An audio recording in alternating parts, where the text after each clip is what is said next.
Olha, gente, a gente parece estar vivendo numa espécie de paradoxo.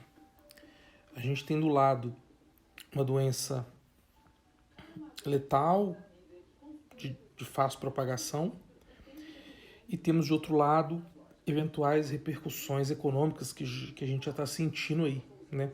Eu estava olhando aqui agora, no ano passado morreram 1.109 pessoas no Brasil vítimas da gripe influenza. Morreram 47 mil pessoas no Brasil vítimas de violência urbana.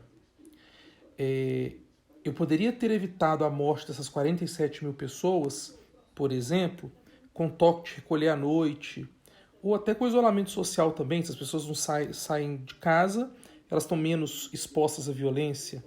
Eu poderia também ter impedido, evitado a morte dessas 1.109 pessoas que morreram de influenza, também com o confinamento. Então, aonde eu quero chegar com esse raciocínio? Toda medida exagerada, ela traz consequências.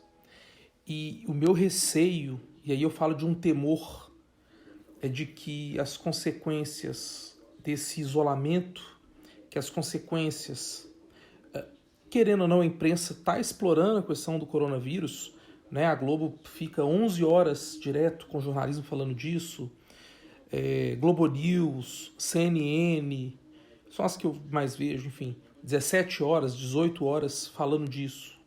Isso gera pânico. Hoje eu até tomei cuidado de não assistir noticiário, porque eu também comecei a ficar envolvido nesse sentimento de pânico, né? Nessa angústia que fica dentro da gente. Então a gente está diante de um grande paradoxo. Nós temos, de um lado, um vírus, uma doença que traz medo, que traz apreensão, que há o receio aí do colapso dos hospitais, mas a gente tem, do outro lado, uma crise econômica. Fala-se em 40 milhões de desempregados. Se a gente pensar num país com 210 milhões de habitantes e pensar que a população economicamente ativa desses 210, 215 milhões de habitantes vão pôr-se muito 150 milhões de habitantes, eu estou falando de 33% de desemprego, e com 2 ou 3 pessoas para cada desempregado. Eu imagino que muita gente, e aí essa reflexão, esse é o grande paradoxo, prefira morrer do que não ter condições de sustentar seus filhos e a própria família. Esse paradoxo é muito interessante. Será que medidas tão drásticas não poderão trazer consequências piores do que a própria contaminação? Né? A gente fala hoje de 53 mortos. Se a gente raciocinar, né, pensar em 47 mil pessoas vítimas de violência urbana por ano, se a gente fizer uma conta rápida, por 10 dá 5 mil pessoas, então a gente tem pelo menos 1.000 pessoas morrendo por dia vítimas da violência urbana.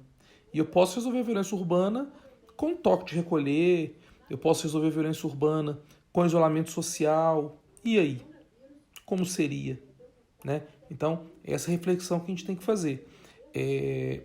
Nem no dia que o coronavírus matou mais gente na Itália, morreu mais gente do que morre no Brasil por dia vítima de violência.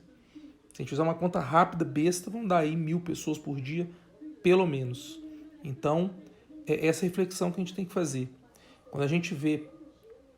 o Bolsonaro é um cara turrão, ele é um cara que realmente ele não sabe como se expressar, muitas vezes ele não sabe como falar, mas eu fico me colocando no lugar dele e eu fico imaginando o pânico que ele deve estar de pensar o seguinte, falar, gente, daqui a 30, 40, 50, sei lá, 60 dias, a vida vai ter que voltar. E quando a vida voltar, eu posso ter nas mãos 40 milhões de desempregados, sem dinheiro para poder dar assistência social para eles. Como fazer? Né? É muito fácil a gente sair criticando, o presidente é louco, veio falando e tal. Eu não estou aqui para defender ninguém. Né? Ontem eu critiquei ele ter voltado atrás na questão do MP, mas a gente precisa tentar refletir que é muito fácil. Né? Eu costumo dizer que tem 4 tipos de pessoa, né, categorias que estão em casa nesse momento. Então você tem aquele que está trabalhando em home office, então a fonte que gera o dinheiro, né, que ele sobrevive, continua girando, então ele está trabalhando legal. Você tem aquele que não está preocupado, que está vivendo praticamente de férias, legal pra caramba. Agora, temos aquele que está em casa, o empregado que está em casa e a fonte pagadora dele está parada, então ele deve estar um tanto quanto receoso de saber o que vai acontecer depois. E temos aquele que é o patrão dele, dessa terceira categoria, que está em casa com a sua empresa fechada, está sem faturar e daqui a 15 dias tem folha de pagamento para fazer. Como é que está a cabeça desse cidadão? Eu não sei se eu teria estrutura para aguentar isso, né? Então, é muito fácil para quem está em casa, ou tem os pais que bancam, ou né, é servidor público e recebe o seu salário, o seu vencimento, ou está fazendo home office numa grande empresa que a operação continua a funcionar, mas que nunca teve funcionário para pagar, nunca teve imposto para pagar. Isso é muito preocupante. A gente tem que pensar nessas pessoas. Eu recebi agora um meme dizendo: o bom dessa situação toda é que o patrão vai se ferrar, aquele patrão babaca, vai se ferrar tanto quanto a gente. Ora, é esse o pensamento que a gente tem que fazer? É esse o pensamento? Então, é um grande paradoxo. E feliz ou infelizmente, eu sei que uma vida é muito importante, mas isso tem que ser sopesado pelo governo. A gente tem que parar de ficar na onda do politicamente correto, e a gente é manipulado pelas informações, é óbvio que é. Né? Uma mentira ou uma meia-verdade dita 100 vezes o tempo inteiro na televisão, ela vira verdade. Eu estou aqui agora mesmo conversando com vocês com a Globo News aberta ali, olha lá. Ó.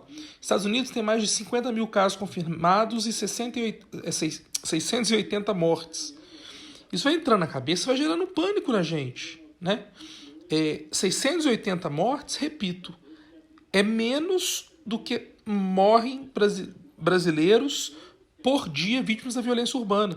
Então, que tal, né, passada essa questão do coronavírus, criar um toque de recolher, ninguém sai de casa depois de 8 da noite, e aí? Né? Isso vai resolver o problema? Vai. Eu me lembro que quando eu terminei a minha dissertação do mestrado, a questão da violência no estádio de futebol, e as pessoas defendendo proibições, né? Proíbe bebida alcoólica, proíbe bandeira, proíbe isso. Eu falei, gente, é fácil. Tira a torcida que não vai ter nenhuma vítima. Então, vamos refletir, né? Repito, nós temos um grande paradoxo. De um lado, o risco que temos de morte em razão do vírus, e do outro lado, todo o risco que temos de morte, também de morte pelos suicídios, inclusive, das pessoas que perderão suas fontes de trabalho, suas fontes de emprego. E aí? E repito, eu prefiro morrer do que não ter condições de sustentar a minha família. E você?